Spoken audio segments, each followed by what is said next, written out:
Hi guys, good morning. So, ako ay magluluto ng grits at saka uh,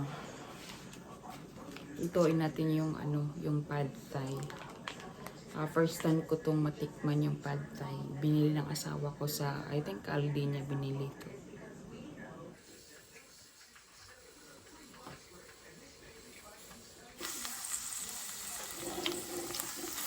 Matamis-tamis siya guys.